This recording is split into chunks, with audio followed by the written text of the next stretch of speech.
So first question, before your journey as a scientist, you grew up near SUNY Potsdam, way up in northern New York, practically a stone's throw from Canada. And from what I hear, those cross-border trips were a regular part of your childhood. When you look back on that time, what stands out the most? Was it the small town charm, the nature, or Canadian adventures in 2 feet of snow? And we will try first, Karma Sauce Lift Off. This one's pretty mild, yeah. Oh. So my mouth is full while I talk. So yes, I had many cross-border adventures. I grew up just a couple miles from the border. I had 2 high school boyfriends who were in Canada.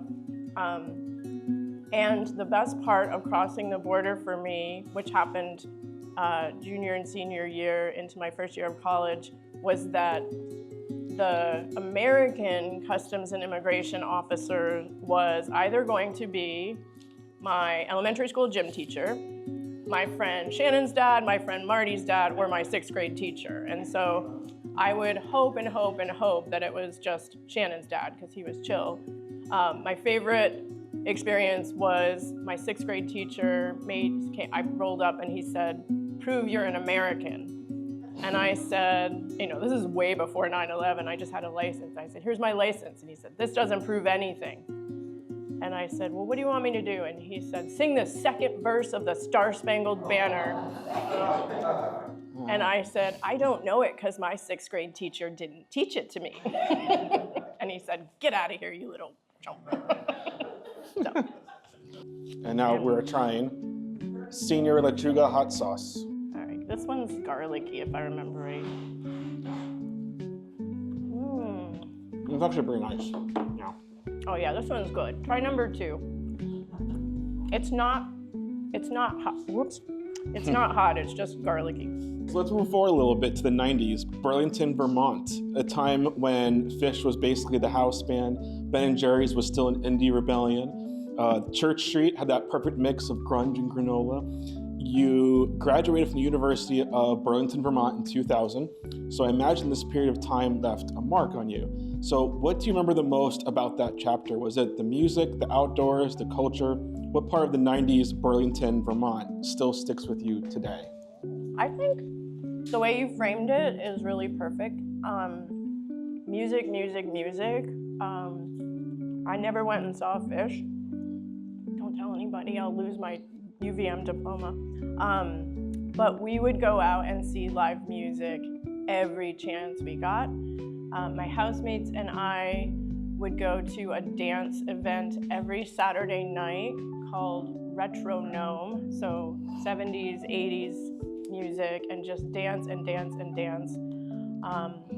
So as much as I was loving biology and working on molecular genetics and systematics of Caribbean lizard malaria, I think part of the thing I remember the most from that experience was the fantastic music scene. Not only did we get great bands like Soul Copying coming through, but we had so many great local bands. There was a local Burlington band that did covers of all the disco hits called Just a Groove, and James Kolchak, Superstar, and his band lived next door to me for a while. And yeah, it was just a really fun diversion from another place with feet of snow. So this one, my husband, Matt, so he's been making hot sauces. He just came in. So this is one of his creations called Hearthfire, which is actually made with SUNY Potsdam maple syrup. Oh, that's actually nice. So it's funny that you mentioned music so much. My next question was about music for a second. So on one side, you got Foo Fighters, rock legends, whose live performances of Everlong is the stuff of legend. On the other hand, Orville Peck, the new mysterious velvet-voiced and somehow turning Come On Baby Cry into a haunting anthem of heartbreak.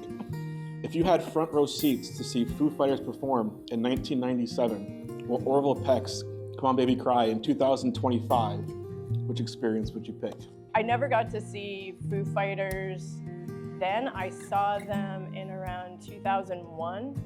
And of course, I missed Nirvana, so I did get to see Pearl Jam back in the early 90s. But I think too, like deep down, I'm very much a grunge head, and I would like to do that. And I partly also say that because I still hold out hope that I can someday see Orville from the front row. I've seen him 4 times, but never from the front row. So I remember you told me a few that times. could still happen. You saw it at Madison Square Garden? Yeah. This is handmade hot sauce. This was is Matt's from other one. What do you Matt's call this as well? one? It's the jalapeno one, the green one, Yeah. which normally is more mild, but this batch was spicy. I think I tried this one time before. I think you brought is some new. in. This No, one. this is new? You brought one to Madison before I tried. Oh. I got a little tingly in my mouth right now already. But, It's So- nothing. yeah, it's not, this is, Wait till we get to this. yeah.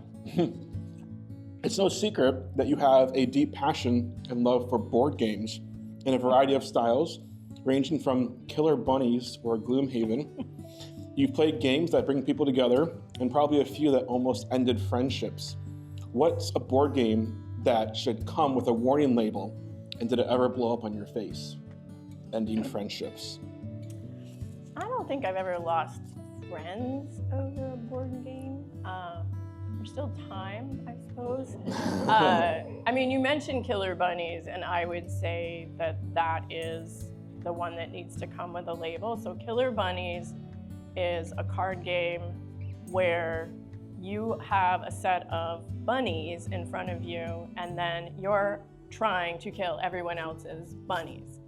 And it's so beautifully designed because every card which has these terrible actions that you're playing on your friends has an antidote somewhere in that deck. And so you don't know if it's gonna be reversed back on you or something's gonna happen. And depending on how many people are playing and how many expansions, our deck, I'm not kidding, is this tall now. It can go on for hours and hours. And all you're trying to do is have bunnies to buy carrot cards, and at the very end, whoever has the one carrot that matches the deck wins the entire game no matter how much has happened. And I just remember an epic game. There were about 8 of us that played all Easter Sunday afternoon, and it was getting down to the wire because if you don't have a bunny, you can't win and you lose all your carrots. And it was like dramedy after dramedy of playing a card and be like, no, you destroyed me. And then somebody having the antidote. And my very smug friend, Mike, not the Mike that you probably know, but another one, was 100% sure he was going to win. And our other friend, sweet little Robin, said, sorry, and boom, destroyed him, won the entire game, got everybody's carrots. So we looked back, not in anger, but in a little bit of despair that we had just spent 5 hours playing this game. Yeah. I think we spent like probably an hour setting up Gloomhaven Oh my- one summer. We never actually I got to know, finish that. it's still in the lab but downstairs. Yeah. We gotta clean that up. Now All this right, one this is... one's, we're starting to get hot. This one is kind of hot. It's got the back burn for sure. Yeah, that's spicier. Not in the front. It's all good in the front, but woo, Yeah. it gets you in the back. Now, Susan, you built a career studying biodiversity from some of the world's most fascinating species. When it comes to animals, a little closer to home, you've got a soft spot for one in particular, Bengal cats. So what is it about Bengal cats that have captured your heart? I mean, if you see any ad for cat food, cat products, chances are there's a Bengal because they are striking. But I have 2 rescue Bengals.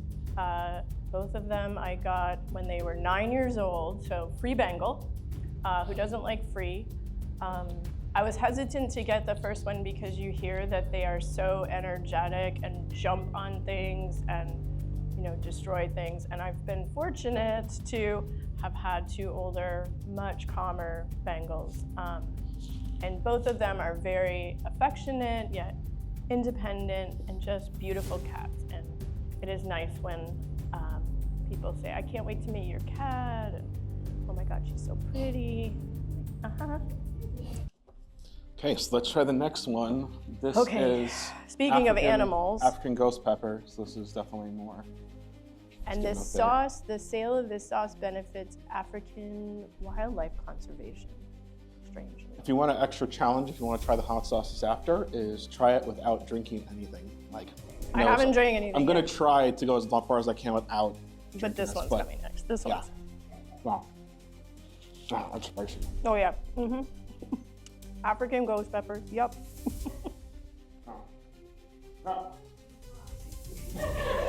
No, not crying. Not crying. No crying in science. You know, over the years, we've seen scientists collaborate on groundbreaking research at CCNY. But let's take things in a different direction. Let's say tomorrow, the Division of Science trades in lab coats for leather jackets and forms a band. If you were putting a band together, what kind of music genre would you create? And just as importantly, who are your bandmates from the Division of Science? What roles are they playing? Oh, that's a good question. Well, I think you have to play guitar, Jason, because if you haven't seen, Jason's the star of the How to Study Math. So he's a guitar virtuoso. So you have to do that. I would say I'm going to pick on Liz Rudolph because she's not here. I would put Liz in the drummer's seat, not because I think she plays drums, but because she is steady. Okay, that one's killing me. Yeah. Whew, Yeah. Okay, I got to drink something. Yeah, I'll do a little sip too. And I would say Amanda, again, maybe she doesn't know how to play it yet, but on keyboards, because that woman can pull things together and create a melody and have that core foundation of our band. So I guess I'll order the jackets and the instruments, yeah. So you'd be a singer? And I'm gonna sing, of course. You're gonna Yeah, sing? I mean, well, I didn't have to say that, right? What genre of music would it Oh, grunge? what genre? The 90s You're right. grunge? Pearl Jam cover band? Or? I think it would be, and I will nod this to, because both Liz and Amanda, for different reasons, like pop music. Liz, because that's her spin music and exercise. So maybe pop versions of deathcore metal so that you can get into it too. Nice. What do you think? Sounds good. We're on to something? Yeah. Cool. I like deathcore music. Okay. Number 7. This is already very spicy. This is the one that usually breaks me. a lot of people. Yeah. This is called the bomb. It's just hot. I'm just gonna do a light dab on that, not too much. Like this is all you need. So,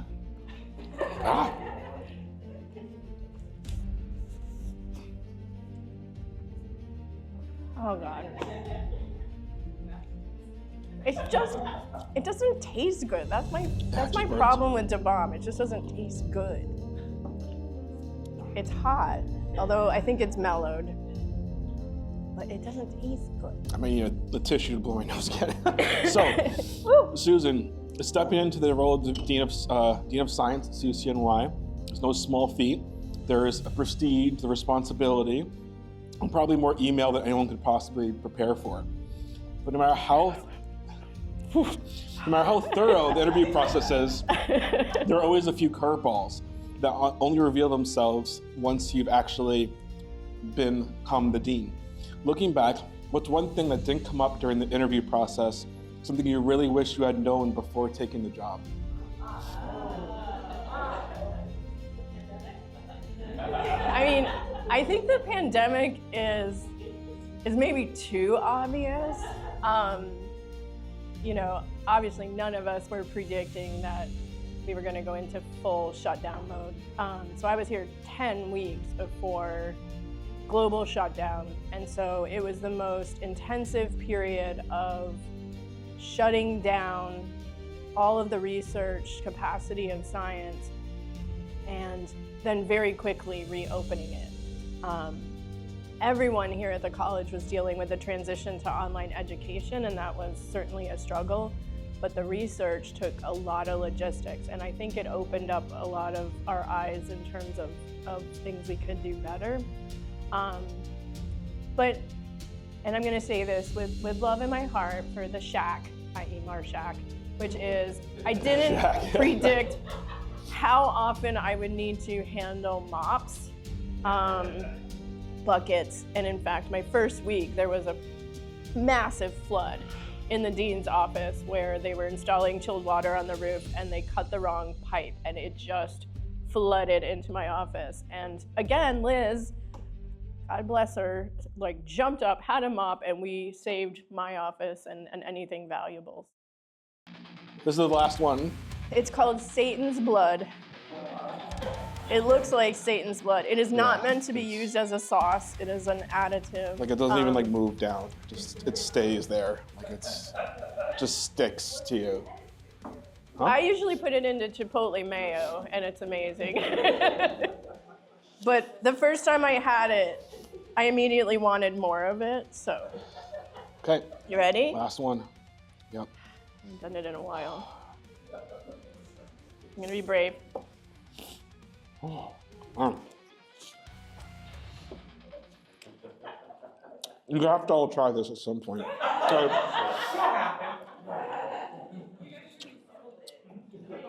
it's an experience. When you watch the YouTube show Hot Ones, when you try something at the bottom, you understand what they're going through now. You see it on the show and you're like, oh, okay, it's hot, whatever.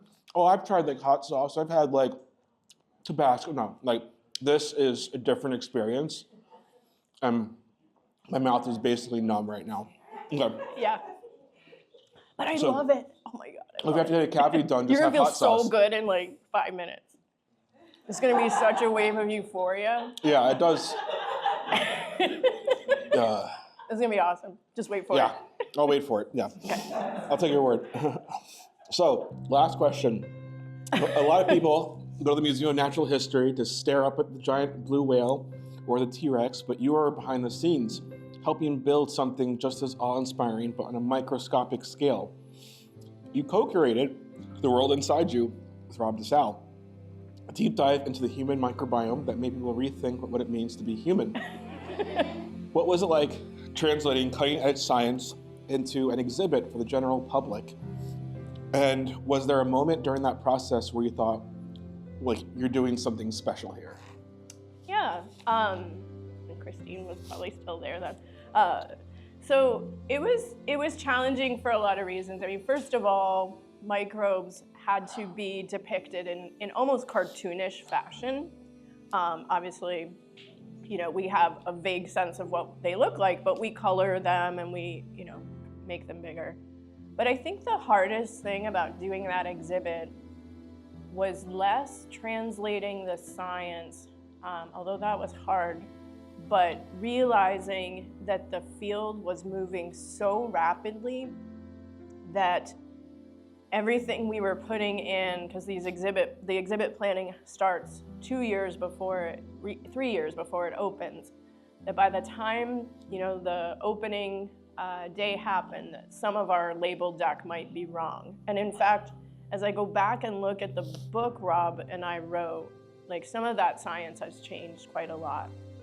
But I do think it's the moment, or not the moment, but the component of my career that I am particularly proud of. I don't even know if I'll say most proud, yeah, but we really worried, and the educators in the room will understand. So the museum plays this huge education role, and we had to take that science. Now I feel really good, though. Don't you feel good?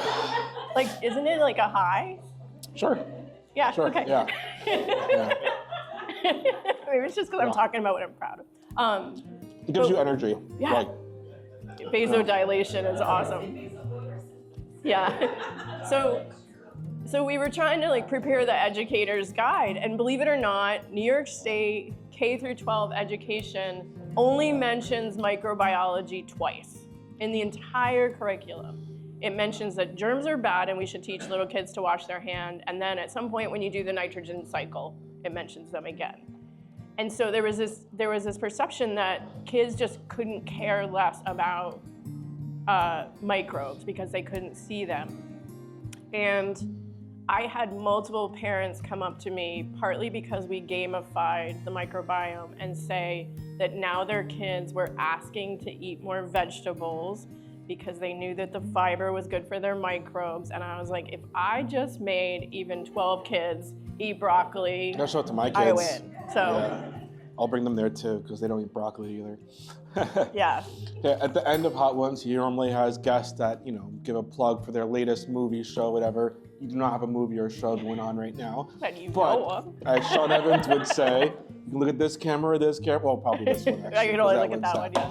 What would you like to say as closing remarks to your last Yeah. small period of time left you have here? So I'll say it to the camera, but mostly to you all. Thank you so much for coming today and being the audience while I tortured myself. I hope you'll torture yourselves a little bit too. It has been such a ride working here at City College. Despite our jokes about budget cuts and pandemics and leaking roofs, the people here make this institution absolutely unique and special. And I'm gonna miss you all. And if you ever just get in a car on a Saturday morning and you're like, I need to drive 6 hours, do it, call me up, and I've got a bed for you to crash in before you drive 6 hours back the next day. So I'm gonna miss everybody, and I really hope I'll see you up there, down here, or wherever in the world takes us. Thank you, Jason. Okay. So thank you, let's have ice cream. Yeah.